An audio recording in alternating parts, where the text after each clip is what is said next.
Welcome to another edition of Profiting from the Sale of Your Baseball Cards. Today we'll discuss familiarizing yourself with the Hall of Famers and finding out how this information can increase the value of your cards even during the junk wax era. Knowing about who's on the Hall of Fame, the timing of the Hall of Fame announcements, having those players' rookie cards, and specific brands for those rookie cards. So one of the things to get yourself familiar with the Hall of Fame is naturally seeking out books that discuss the Hall of Fame. And there are many out there. In fact, they started being printed way back in 1952 with the Baseball's Hall of Fame by Ken Smith. And then it was very kind of complimentary of the Hall in terms of getting to know the superstars, where the legends are forever, an almanac of who the players are, as well as a celebration of baseball greats. And one of the things that is positive that's happening over the last several decades is that there's a recognition of those great players that were in the Negro leagues. And the book that kind of talks about the history of that league was actually written back in 1905 by Saul White. But then it takes kind of a turn for the worse in terms of the attitudes about many of the people who watch baseball, the fans and so forth, with the Hall of Fame. And you see books coming out about what happened to the Hall of Fame. The Cooperstown Casebook, Cooperstown Confidential, Inside the Baseball Hall of Fame, things that seem to be awry, mainly because there's discrepancies on who's in and who's out and who can't get in and who can get in. So one of the big things about the Hall of Fame, we always think about statistics. And the timing is important because if you know what players have been chosen to the Hall of Fame, those cards almost instantaneously go up. And in projecting or speculating which players are going to make it, that you can purchase the cards before, knowing they'll get into the Hall of Fame and then sell them at a higher price later. And that inductees are announced on January 25th. However, you can see who is a candidate and what the voting has been in the past for those particular candidates if you go to, and there's several sites that will give you that data. And what you're looking at is not only people who are returning to the ballot that were on it in previous years, got a certain percent but didn't quite make it, that have a greater chance this time, or the new first-time eligible players that have been out of the league for at least 5 years and have become eligible, as well as the era committee, which used to be called the Veterans Committee, so that people who did not make it into the Hall and have been out for several years can have a second chance of kind of entering to the Hall of Fame. So it started in 1936, and the inaugural class was quite amazing.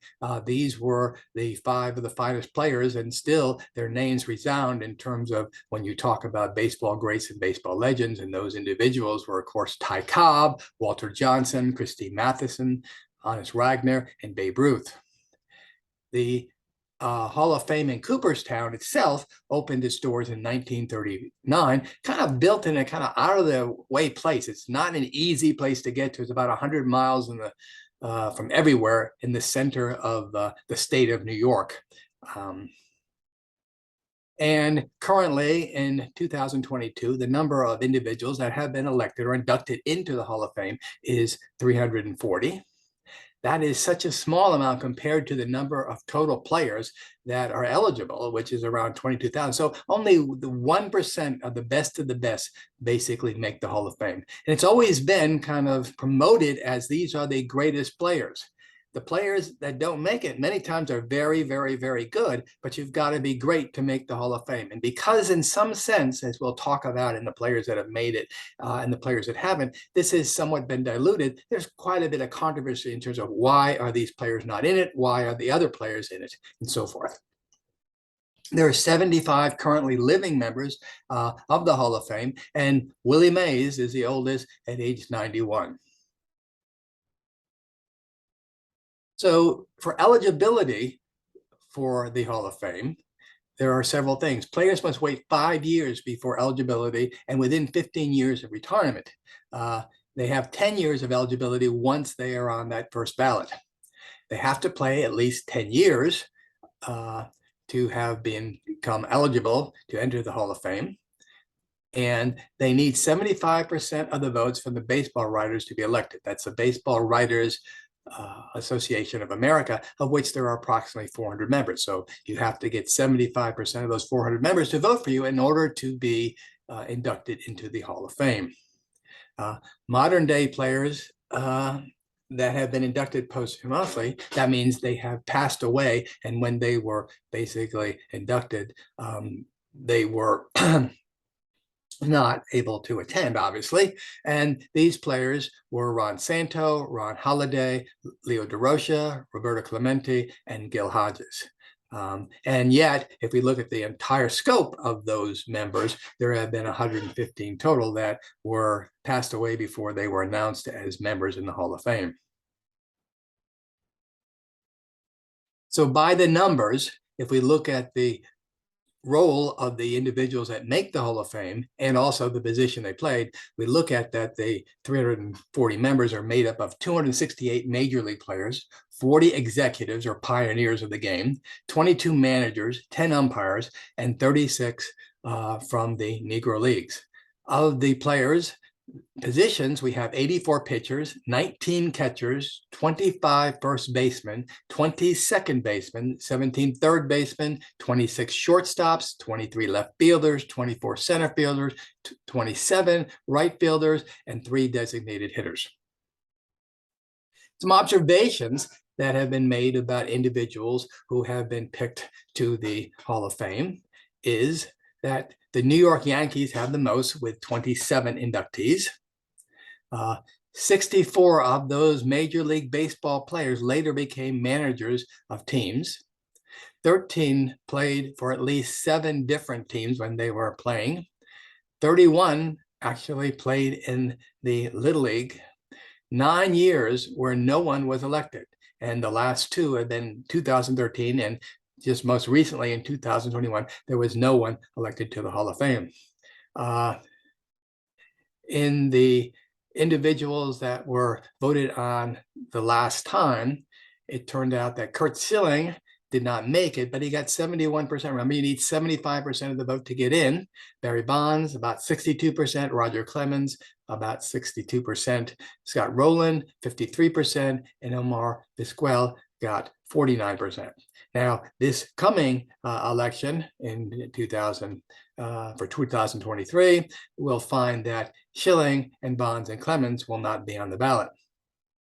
So statistics are very important. So when you're thinking about who gets in, there's not any kind of formula or exact numbers that basically guarantee you're in or guarantee you're out. But this is sort of the range of which when we compare players or see if they're eligible or see why they didn't make it, that we can use as a kind of a comparison. So typically, in terms of if a player is going to make it, a lot of times they should have somewhere between 400 and 500 runs. That is a plus for them to get in. Hits, many players are always said, well, they never got 2,000 hits, but certainly 2,000, 3,000 hits would be advantageous in terms of voting. RBIs, on base percentage, somewhere between 340 and 40% of the time that you're on base. How many batting titles or any if you won, how many Silver Slugger awards, and this is for all the positions in baseball in terms of hitting prowess.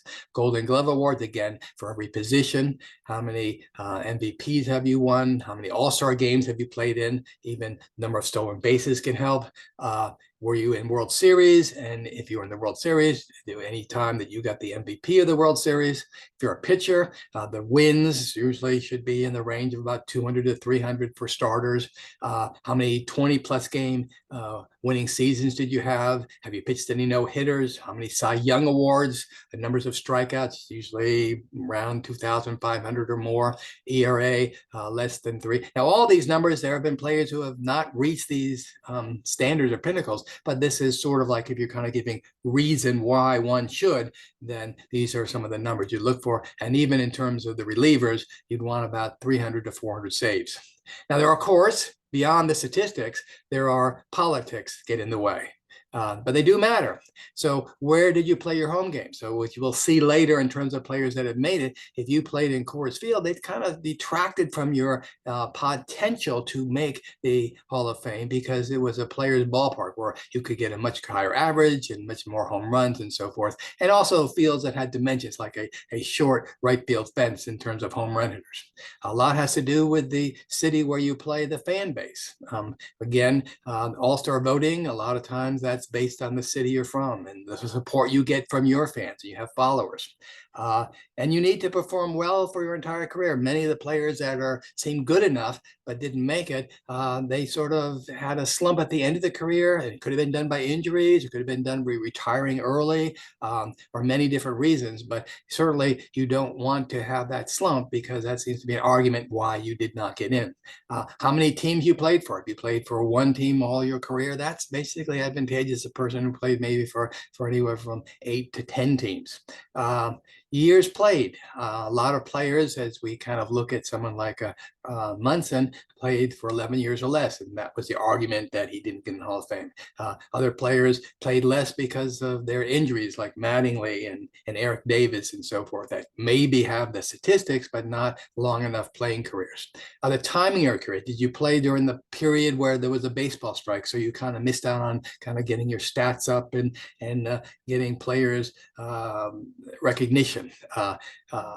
So what were the pitchers like during that era? I mean, was it pitchers' time or hitters' time? You know, a lot of things had to do with, people say, the juiced up baseball and so forth. And then also in the market for cards. So sometimes when the market's up, then this person is going to get more recognition and so forth.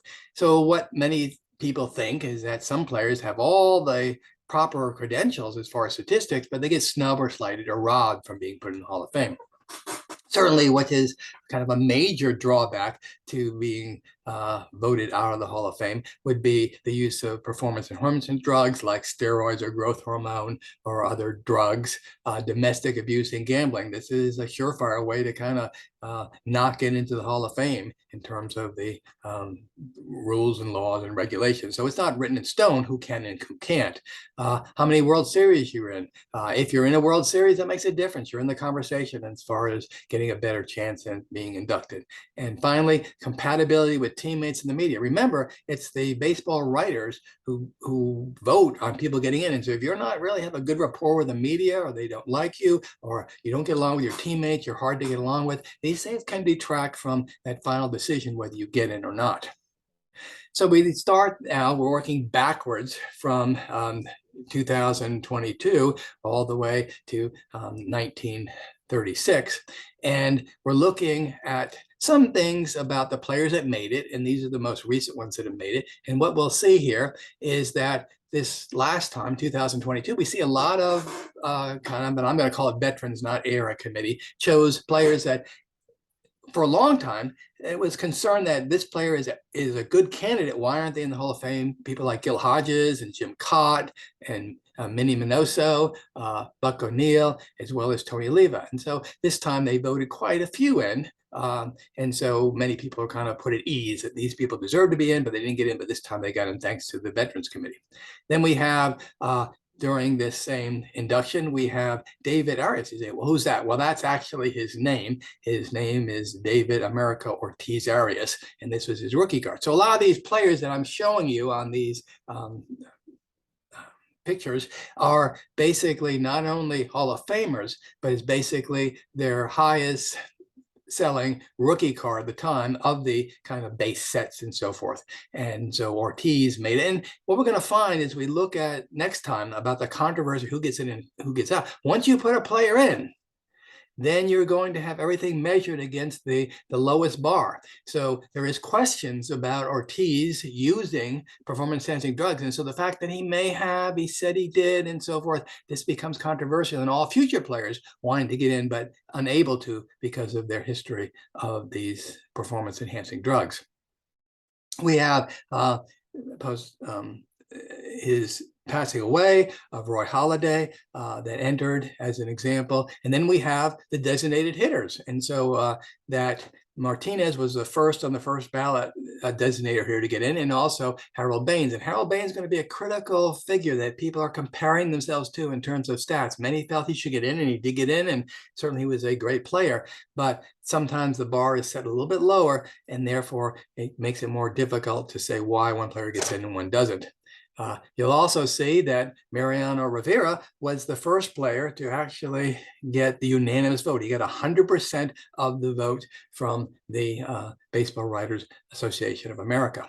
And we see that there are a lot of relievers coming in. So Lee Smith, who had been out for a period of time, kept on being brought up in terms of deserving to be in the Hall, finally got in. And then another pitcher that was kind of off the radar for people who don't really track his team and so forth. He was very good as a reliever, and certainly that was Trevor Hoffman. And we said that Mariano got 100% of the votes, but very close to him was Derek Jeter, who got on the first ballot with 99.74%. So really popular players in that sense. And then finally, when we're talking about which ballparks did you play in, for a long time, Larry Walker, who certainly his statistics should have allowed him to get voted in sooner, didn't, because he played in Coors Field, which was the hitter's ballpark.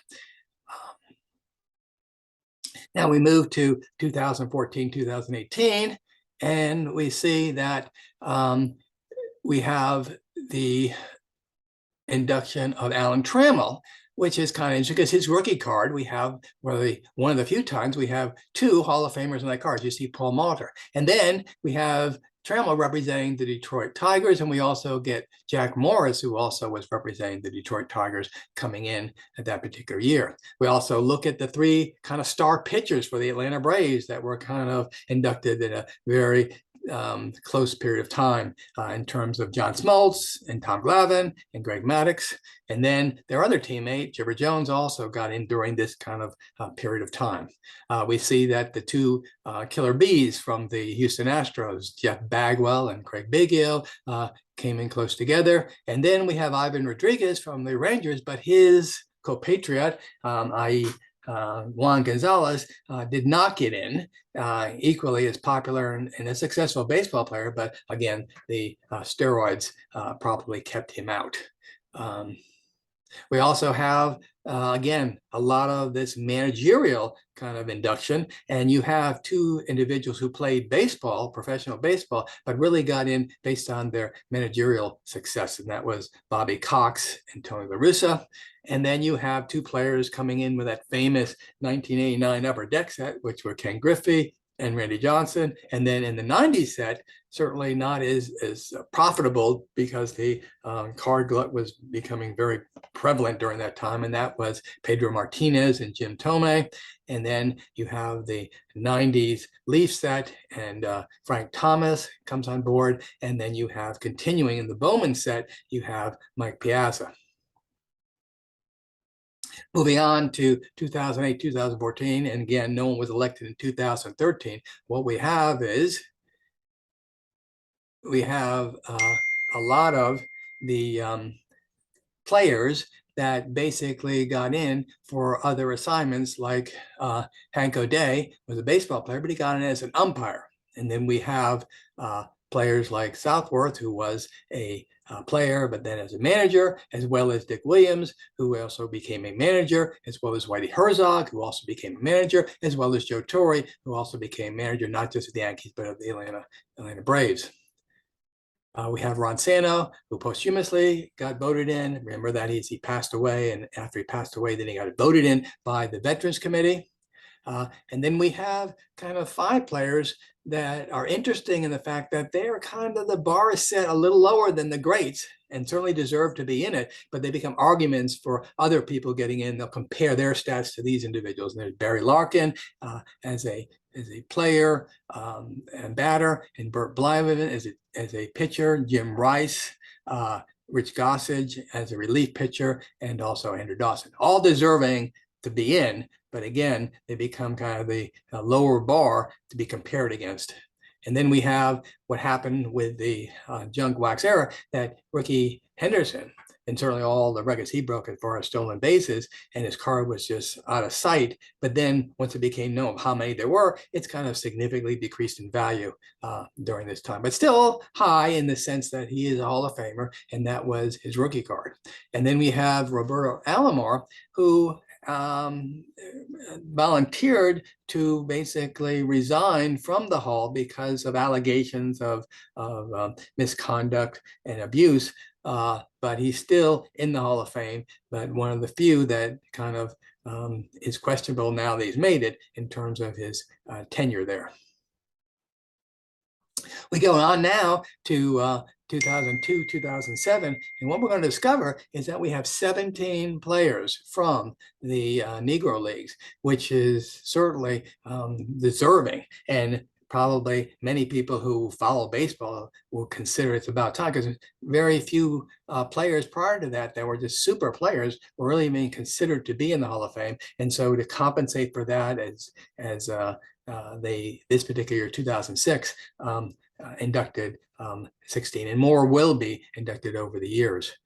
Then we have 1983, which is kind of like right at the cusp sometimes of what they call that junk wax era. You have 3 players from 83 and 1 player from 82 that really deserve kind of a lot of recognition as kind of superstars, and that being Cal Ripken, Tony Gwynn, and Wade Boggs. And on the next page, we'll see Ron Sandberg, and they basically cards went pretty up during that 80s and 90s, but when it was kind of known that there was a card glut, the prices kind of wavered and went down seemingly quite a bit. So we have there you see Ryan Sandberg, and we see that some players are umpires, and actually in the 1955 Bowman set, they started actually making actual cards in the base sets of the umpires. We also see that we have that card that I mentioned before with Trammell, and now this is the year that Paul Molitor was inducted in the Hall of Fame. So we have 2 Hall of Famers on that one rookie card. We have Gary Carter, who was the first Hall of Famer that came from the Montreal Expos, which was kind of unique. And then we have Kirby Puckett from the 84 Fleer update, and he should have another card in the same period of Roger Clemens, but he still will be kind of out of it until there's some kind of change in the attitudes towards performance-enhancing drugs, steroids, and so forth, which no one can really predict today. Then you have the 75 tops, and you have 2 kind of superstars there, the same year with George Brett and Robin Yount as far as the rookie cards. And again, if we look towards umpires, you'll see Sparky Anderson here as George Anderson in the 59 tops card, but basically he's known so much more for being managerial and getting the reputation for the Hall of Fame from that particular contribution. We move on now from 1995 to 1999, and what we're going to find is the probably quintessential kind of card as far as value. The 1968 rookie star, Nolan Ryan. This star continues to go up even at kind of a low grade value. So this is kind of a key card to get, and it was always a very good investment. Then you have a kind of remarkable player, because we hear a lot about, and we should, in terms of Jackie Robinson is the first Black player that was kind of into the National League, and that Larry Doby, 3 months later, was picked up by the Cleveland Indians in the American League. So he was the second Black player allowed into the major leagues. And then we have a whole continuation of that happening. We have Tony Lasorda, and before we see that he was a player, and now we see that he got into the Hall of Fame as a manager for the LA Dodgers. Jim Bunning is interesting because he was is the only senator of the Major League Baseball players. He was a senator from Kentucky following his baseball career days. And then we have pitcher Phil Niekro, and it's kind of remarkable because he's the oldest player that continued to play in the major leagues, other than Satchel Paige, which is a different story, but he played until he was 48 years old. Okay, moving on to 91, 95. What we have here is we have Leo Darosha, again, being a baseball player and then becoming really inducted as a baseball coach. And we have Reggie Jackson, who played for the Yankees, and many people kind of remember him from the Yankees, but he really went to the Hall of Fame because of the contributions that he had when he played as a rookie and several years thereafter for the Athletics. And of course, they won World Series. We move now to the 1986-1991, and one thing to bring up is that we see the Joe Morgan and we see Johnny Bench, who were both part of the Big Red Machine, coming in the Hall of Fame kind of close together. Then we see Billy Williams, and remember that his teammate did not get in until much later, Ron Santo, but Billy Williams got in sort of when, in terms of that time slot where you're getting voted on without the Veterans Committee.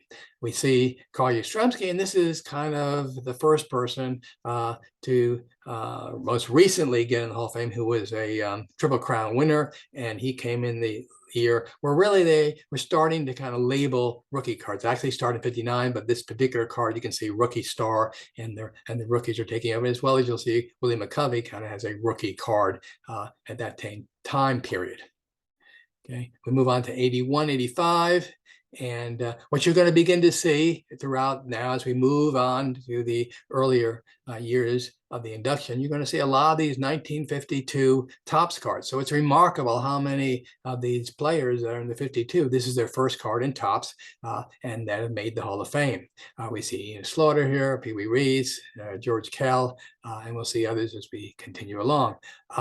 We see here, we'll see the second individual who was a Triple Crown winner, Frank Robinson, who was incredibly remarkable because he kind of got MVP in both leagues. He won the Triple Crown, a true star in the baseball. Then we have the first reliever to make the Hall of Fame, Hoy Wilhelm. Remember, he kind of laid the ground for relievers to kind of make the Hall of Fame, as we see in terms of the Mariano Rivera's, and Lee Smiths, and the Hoffmans.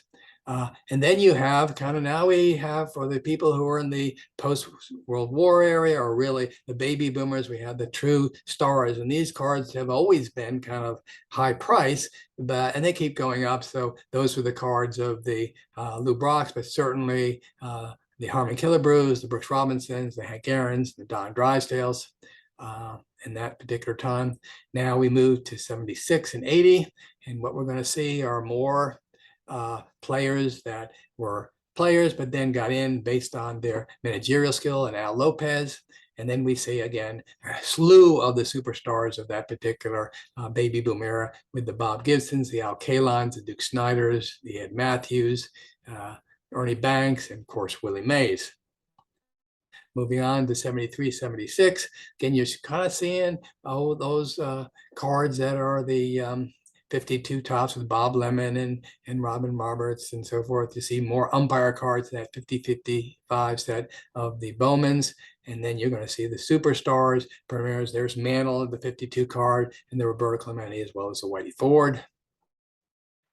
Moving on to 71, 73, again, you're going to see the superstars here, Koufax and Warren Spahn, Yogi Berra, and Satchel Paige, as well as now, again, the reason that we're just kind of emphasizing the modern day era baseball cards, pretty much from the 52 Topps on, all the other cards are merely kind of just pictures of decks that basically have their pictures and a little bit of history on the back. And we'll go into in the future kind of these legends and so forth, as well as the executives, managers, and so forth. Here we move into 63, 79. You see we're getting less and less of those Topps cards as we get into players that were more legends. And one that's interesting, as you'll see at the bottom here, we'll see that Casey Stengel was a player, but he also really got in because of his managerial skins. And then we're going to see kind of the real superstars that we remember in the 50s and 60s, as we have Ted Williams, and Ted Williams had a second card in that particular year for Topps, as well as we see Roy Campanella, Stan Musial as the superstars. And then we move on, and we're going to see fewer and fewer of these kind of the era of the modern baseball cards. We will see Feller, and we'll see Jackie Robinson. cards of those players, but the rest are kind of immortals as far as the legends. And very interesting. So we will talk about them later, but basically we're just going over the modern day cards. And then we have the 49 to 55, and we have just one player that basically, again, the 52, Bill Dickey, who made the Hall of Fame. He was also a coach before that, and then before that, a super player for the New York Yankees. And then we get where all we're seeing here are the legends and so forth that are in the Hall of Fame for 45 through 49.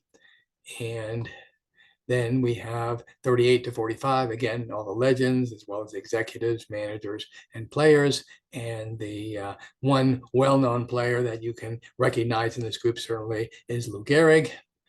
And then finally, we get to the beginning of the Hall of Fame, 1934, 1938. And this was the year of the induction of the 5 super players, as we talked about, the Ty Cobb, the Walter Johnson, Christine Matheson, Babe Ruth, and Hans Wagner, as well as Cy Young. And so all of these individuals, basically all of their history, all of their plaques, all of their statues and so forth, are all by visiting the Baseball Hall of Fame in Cooperstown, New York. So if you are interested in learning additional information about baseball card industry, the history of baseball cards, profiting and investing in baseball cards, or ideas to bring the fun back to collecting, be sure to follow us below. Feel free to view our library of YouTube videos, and please take a moment to hit the subscribe button. Also, check out our eBay store, where we have available for sale many of the cards shown in these videos. In the next video, hopefully we'll go over the players that are not in the Hall of Fame, but really have credentials to be in there, and talk about why and why not that they may get in soon or not ever get in, and also talk about which players are up and coming that have the greatest potential to make the Hall of Fame either this year or certainly in the next 5 years. So we'll end this here. Please take the rest of the day off, and we'll talk later.